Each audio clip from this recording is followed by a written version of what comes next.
Alright, yeah, and welcome back to some more Magic Duels with our Piers Implements Mono Red deck. So, since the previous two episodes, I've made a few changes. Some of them your ideas, some of them mine. And I think the deck's working a whole lot better thanks to it. So, we've only made a couple of changes. So, the main thing that we've done is we've removed the, I don't know what they're called now, scavengers. Scrap heap scroungers, that's the one. Calm down, game. We've removed the scrap heap scroungers. My basic thought for this card being in the first place was the fact that we had ether hubs, so we could actually exile creatures from our graveyard to return it. But it turns out we don't do that a whole lot, so since it is on top of that can't block, we've actually ended up swapping the two copies out for Smuggler's Copter. So Smuggler's Copter, for those who don't know, is a 2-mana vehicle with 3 power and toughness and flying. And whenever Smuggler's Copter attacks or blocks, you may draw a card. If you do, discard a card, and it's got a crew of 1. So we do have 12 creatures in here, and all of those creatures are capable of crewing the Smuggler's Copter, which is fairly obvious because you only need 1 power to do it. Smuggler's Copter's pretty good. The mana cost is just about right in this deck. We can't cast it for free necessarily, but casting it for 1's not too bad. The upside of it is that in the early game we get to do a fair bit of damage in the air, which might be all we need once we've gathered our combo together to close out the game. So there is that. We can also loot as well to find our combo pieces by drawing and discarding lands and that kind of thing. So if we do start getting flooded, even in our 19 land deck, which is very much possible, then we can throw those lands away and maybe find our Piers Revolution, because we do only have 2 copies of that, so we do need to find it as soon as possible. It's not the be all and end all of the deck, of course, but that is one thing that we could do with Smuggler's Copter, and it's been working out so far. Hopefully you get to see it in the games. Another addition, I did mention it in the previous episode once we got thrashed by aggro, is a nice little board wipe that I think works quite well in this deck. Doesn't get much use, but the fact that it can be useful is pretty much enough to put it into the deck, to be honest. Incendiary Sabotage, so 2 and 2 red, instant speed, and an additional cost to cast Incendiary Sabotage, sacrifice an artifact. So the artifacts we're going to be sacrificing, well, we've got plenty of implements. We might have even cast it for free as well, so these are only going to benefit from being cast. So we sacrifice an artifact. Likely, if it is an implement, we're drawing a card off of this as well. And Incendiary Sabotage deals 3 damage to each creature. Now, if you remember the vehicles deck we were against, a lot of their creatures never went above 3 toughness. So this is bound to be a board wipe. The only reason I didn't have this in the deck initially is because also most of our combo pieces have 3 toughness. So this is really a panic button to stabilize. It's if you're going to lose anyway, if you didn't do it, then you might as well do it and hope to maybe balance out the game later on down the line. Because if you can sacrifice all of your implements, you get to redraw your hand essentially, and we can maybe find our combo pieces yet again. So it can hurt us, but it can also help us in the way that if we are losing, then we can throw this one out there. The things that I've ended up cutting to make space for this kind of thing, I've gone down to 1 ether grid. Now, ether grid is quite useful if you can't get the Piers Revolution and, you know, your other Fireweavers and stuff like that going, but I don't think it's as high impact as maybe it should be. It takes a 3 mana slot as well, which is where Piers Revolution ought to be, and we're also not casting Foundry Inspector if we're casting the ether grid, so it does have some issues with its mana cost and stuff like that. It's usually take off a turn to do the ether grid. And once you get it down, it's a little bit slow because you can only tap 2 artifacts to deal 1 damage to a creature or player, which is enough in aggro decks when the creatures have got maybe 1 or 2 toughness. But in most matchups, it's a bit you know, at the same time. So we have gone down to 1. We are keeping it though, because there are occasions where we maybe don't have our combo pieces, and ether grid just allows us to make use of those useless artifacts on the battlefield at the very least. We've also cut a single implement as well. I found that cutting just 1, we had the right amount of balance, to be honest, but we've cut just 1 to make sure that we fit it in, and this is what I would argue to be the least useful one. because if we are against aggro, then the Implement of Improvement to gain us a little bit of life is going to help us out a fair bit as well. So we've gone with that. And we're obviously not getting rid of the Implement of Combustion because we can actually sacrifice that one with our mana.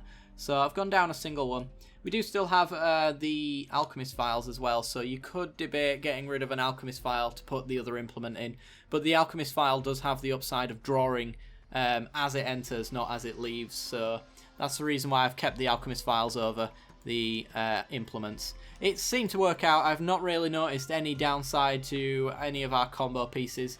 In fact, since I've been testing it, it's only been doing better, so that's the kind of thing. A honourable mention, a lot of you guys mentioned it. Actually, no, we've got one more addition.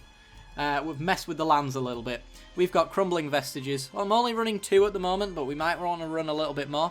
So Crumbling Vestige enters the battlefield tapped, and when it enters the battlefield, add 1 mana of any colour to your mana pool.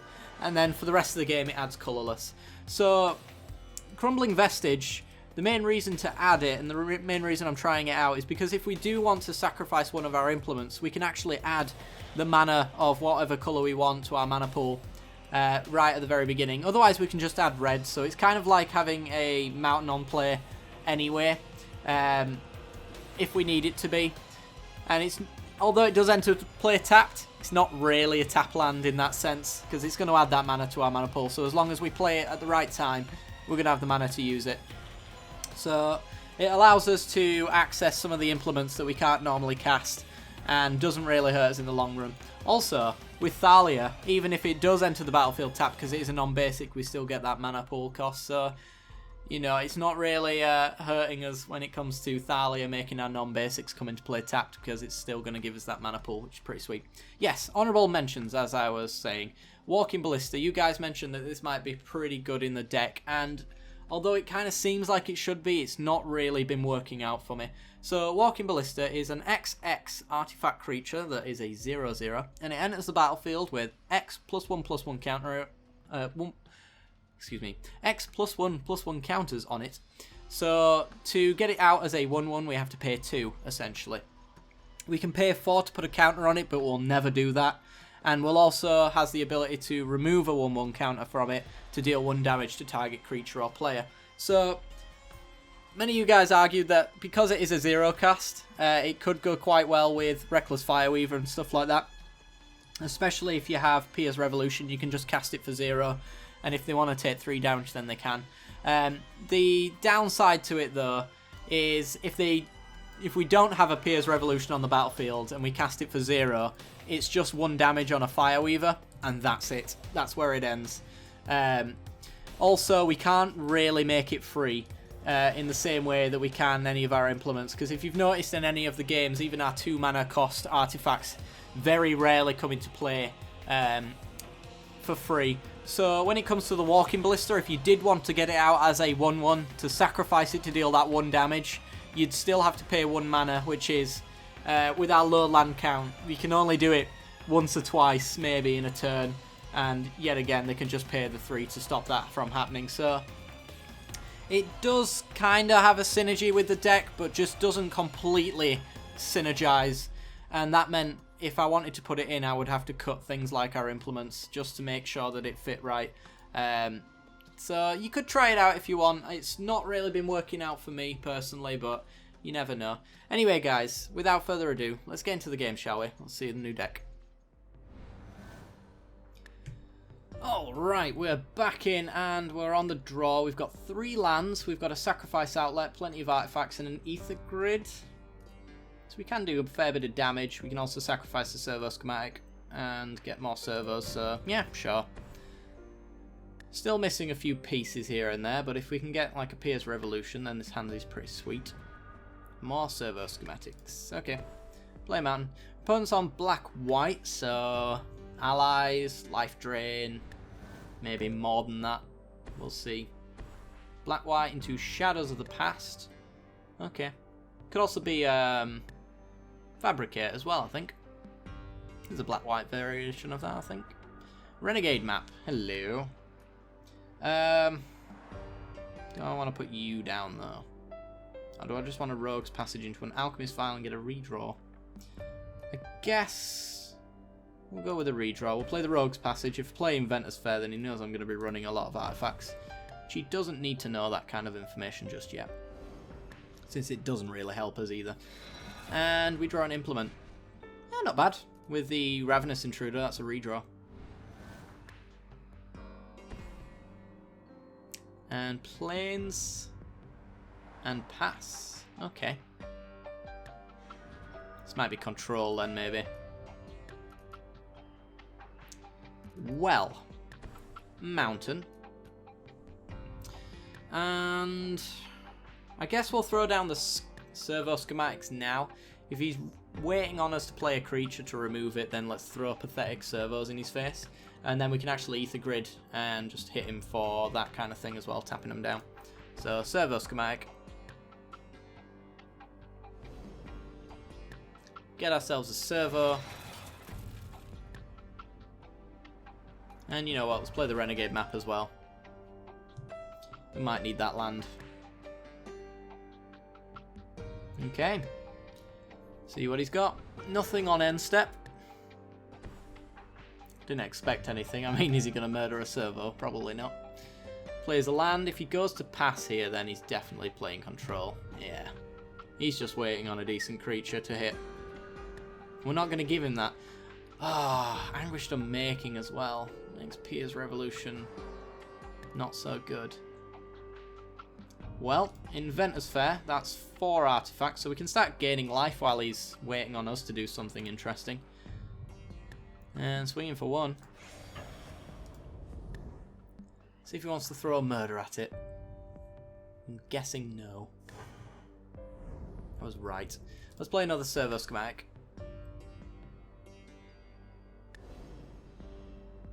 We'll pass the turn. I'm going to throw Ether Grid out next turn, I think, because we can do 1, 2, 3 damage every single turn this way. And he passes. Yeah. You can keep waiting on me to do something exciting all day, mate. I'm just going to Ether Grid. I'm waiting on the Anguished Unmaking for this, so Pier's Revolution, the real card, can come out and do some business. Okay, so swing in for 2. Probably might as well just hold back and Ether Grid, but at this stage I don't think it's going to matter too much. Pass the turn. So we got a clock on him, so he's got to do something. Got to put a threat down for us to deal with. And an Angel of Invention on the stack. Tap, kill, before he puts counters on it. And we'll pick off his servos as well, I think, so that we can keep getting in with ours. Yep.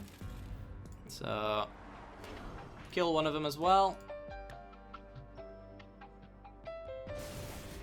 He does get to scry every time we hit one of his creatures, but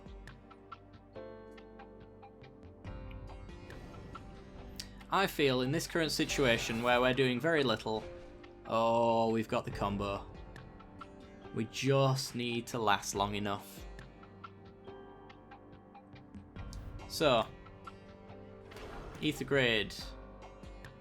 Take those down. Yeah, tap those. Gets to scry again.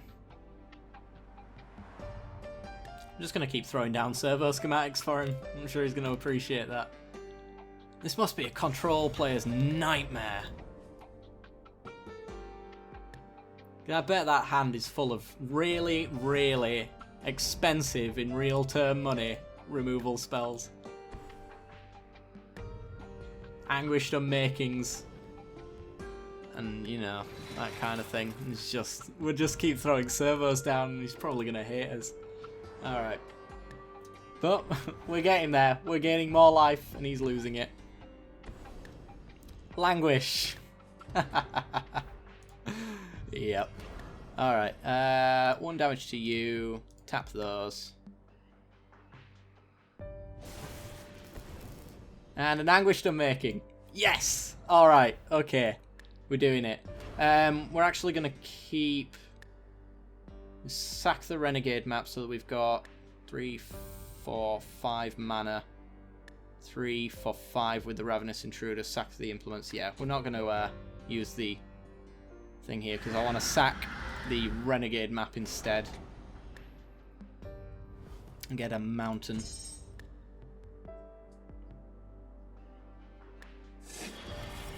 Cool. Gets to scry 1 3 times.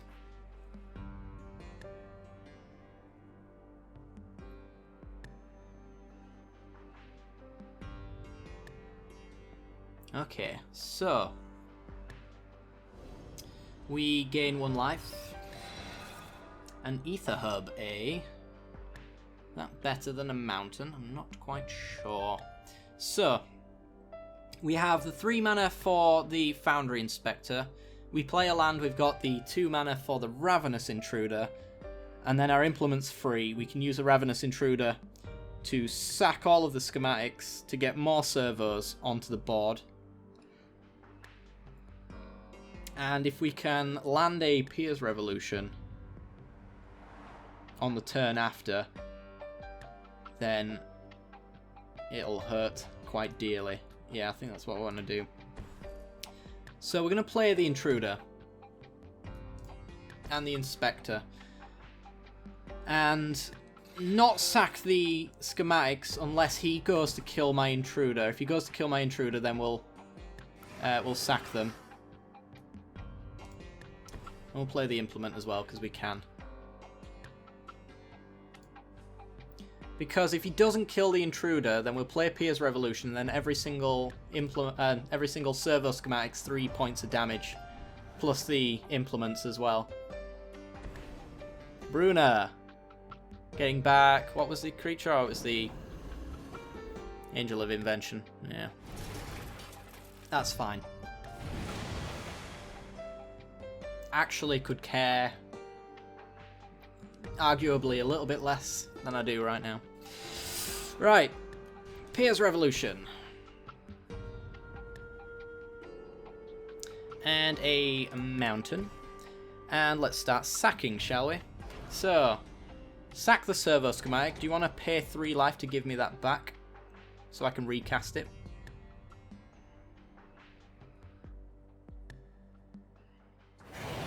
He's going to pay it.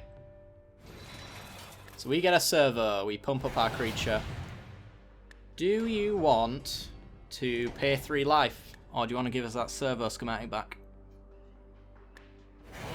He's going to pay 3 life. Do you want to pay 3 life? Or do you want to give us that servo schematic back? He's going to give us it back. Alright. Hey, do you want to pay 3 life? Or do you want to let us draw a card and have it back so we can do it again?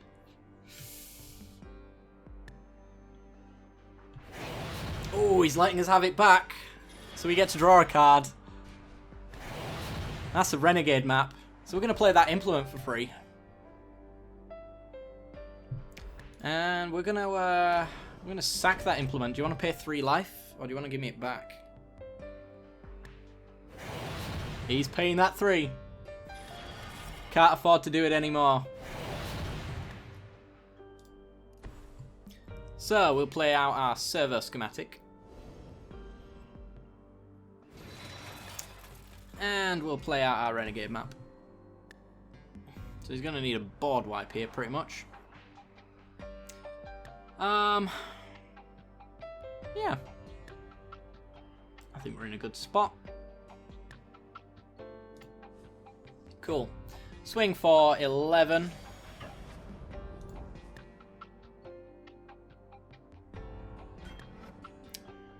Blocks with a servo.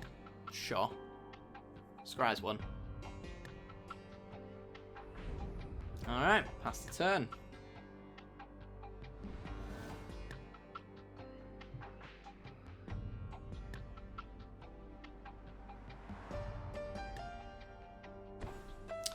Goes with a Liliana Heretical Healer. And swings in with everything.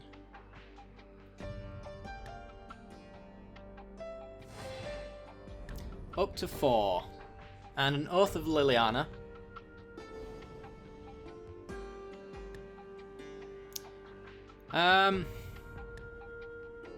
We could sack the Foundry Inspector, and he's probably going to have to give us it back. I think. Yes. Yes. Yes. Pay 3 or give us it back. Pays the 3. Okay. Now something interesting is about to happen. We're going to gain 1 life. We're going to pay it. We've got Pier's Revolution. Yeah, he's disconnected. So we're going to sacrifice the Alchemist File and say that this Angel of Invention can't block. So now he has to either die or let us have it back. Now that I think about it, I shouldn't have sacrificed the Foundry Inspector, because this costs twice as much now, but I think it shouldn't matter. We play the Alchemist File. Draw a card. We get another Alchemist File. We're going to make sure this Lifelinker can't attack, can't block, and he has to give us it back.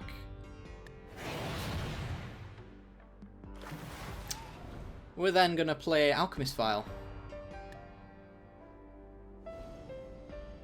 So what we could have done here is essentially made it so that nothing can block if we hadn't sacrificed the Foundry Inspector. So that was a mistake, but it ended up not mattering.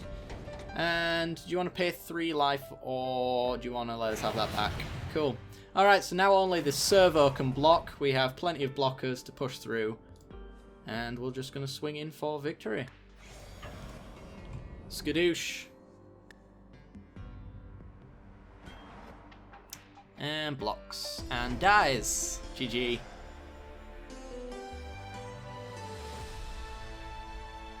Alright, that was a new victory condition for me. That was pretty sweet. Alright guys, I'll see you in the next game. Okay, we're in, and on the draw we have all of our combo, minus the Foundry Inspector, so who am I to throw this away? Okay. Green mana. Okay. Got to worry about artifact and enchantment removal. Just a little bit. But we're going to get a fair bit of damage in with these Fireweavers by the looks of it. It's going to be Fireweaver into Servo Schematic for 4 damage. Into Smuggler's Copter, into an extra 2 damage. If he tries to kill any of it, we've got Pier's Revolution. And then we can start sacking the Ravenous Intruder as well with the Servo Schematic to get more servos for more damage. And hitting lands is pretty much all we really want to be doing right now. So, it's pretty good. Want to hit lands up to about 4 mana.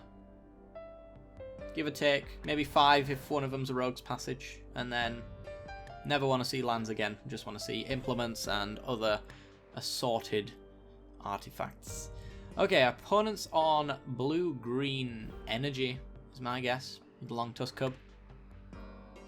Has to deal combat damage to get the energy, so it's whether or not he wants to pretend he's got a combat trick. He might as well probe me and test whether or not I'll block. I'm not sure if I will or not. Let's see if he's gonna go. Because if he has a pump spell, we lose a Fireweaver. If we don't block, this is the last time we get a chance to block. Unless we drop servos down to block with. He could have so many cards. Yeah, I'm just going to let it through. Could have Wild Size, you know, the Primal Bellow. There's a lot of 3 mana pump spells he could have there. Imperial Voyager. Okay. We're in a tricky situation, to say the least. 2/3 with Trample that gains energy when it deals combat damage equal to its power. And an Implement of Improvement, which is a decent draw actually, because we get to go Fireweaver into the Implement, deal 2 damage to our opponent.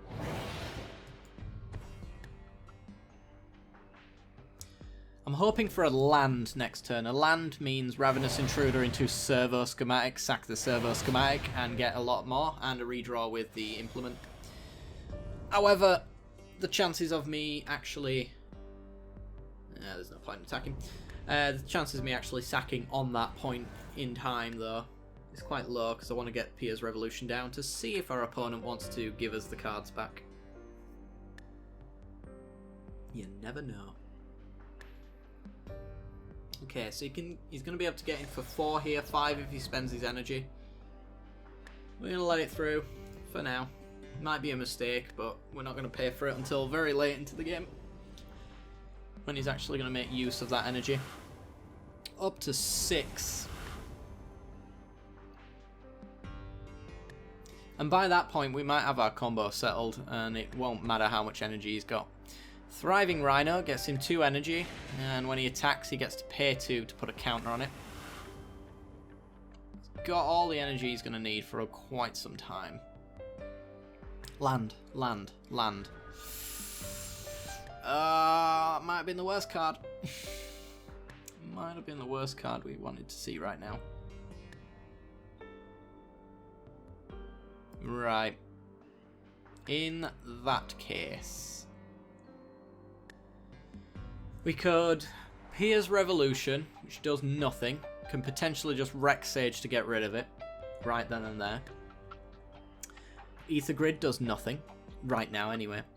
We could Ravenous Intruder, sack the Implement, hope to get another Implement. We could Servo Schematic, not against that at all. We could also Smuggler's Copter and pretend to hold up stuff for Imperial Voyager. And even if he does trample through us, we get a loot. Yeah, we'll go with that. Allows us to attack with it next turn as well, so it's not the worst thing in the world. Alright, and down to 16.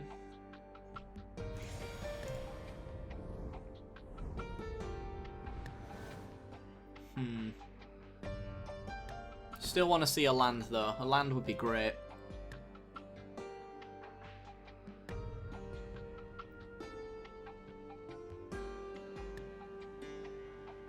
Still got a lot of setup to do on our part though, unfortunately. Right, he's attacking in. So we're going to crew up the Smuggler's Copter. Even if he has Pump, I'm still going to do this, because I want to get the loot. I don't think the Ether Grid's going to come in handy, so I'd rather get a redraw. Does he want to pay 2 energy? He does pay 2, so he puts a counter on that. So we're taking 5 bare minimum right now. And he does pause, so that's likely to be the case that he has. Yep. So that is the pump that he was going to use on his Longtusk Cub earlier. +3/+3 and gains 2 energy. And he's going to sack most of his energy now to put a load of counters on. Okay. Up to a 5/5, we are going to loot with the Smuggler's Copter. Renegade Map is not a land, but it is useful to get as a land. We are down to 4. He gets 5 more energy. We're potentially just dead, unfortunately.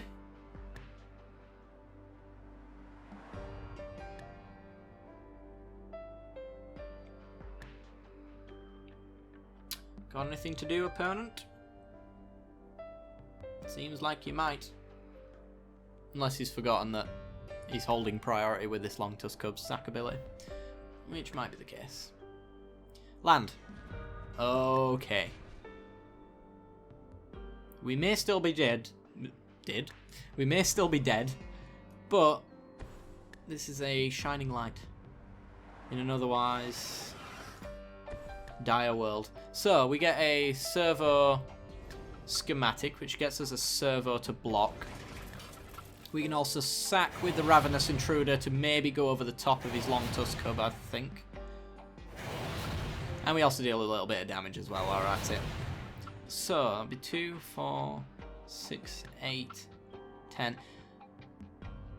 Yes, we could potentially kill his Longtusk Cub if we sacked absolutely everything.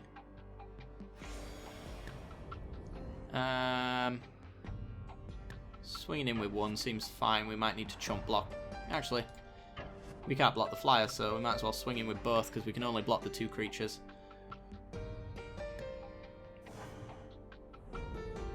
Down to 10.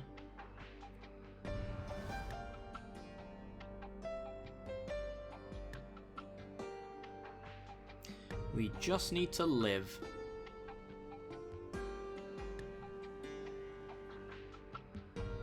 So a pump spell kills us, essentially. Trample spells, they're killers. I think that's about it. At this stage, anyway.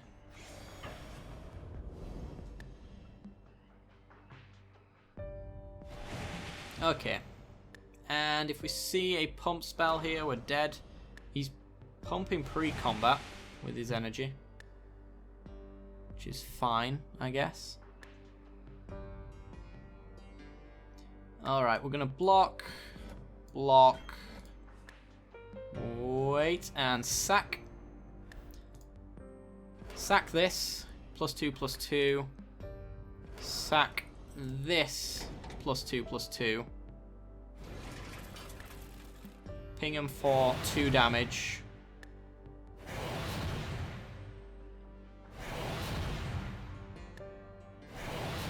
If he has a pump spell, we still lose.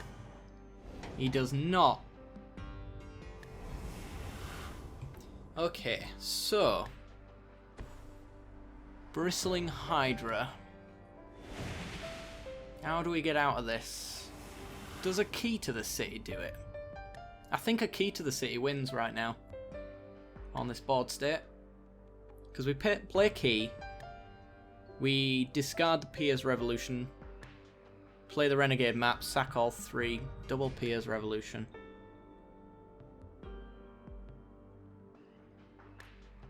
Alright, well, we can play the Renegade map, take him to 6.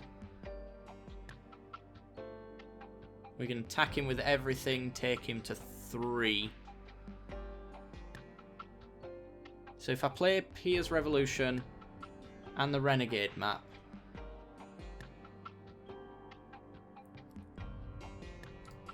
let's try that out.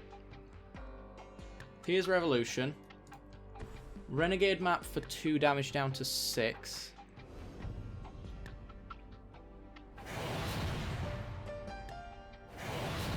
You see, he doesn't have to pay. He can just give us it back. Unfortunately.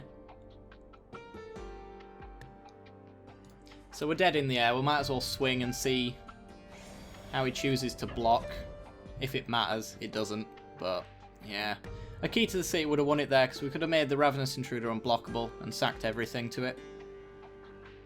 Which I think would have covered the damage. Really?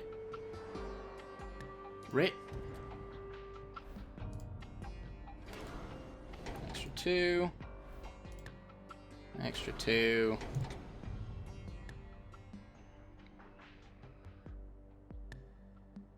Pay 3, I'll get it back. Dealing 3 here. Plus the 4. That was a bad block. Am I missing something? I think he just gave us the game there.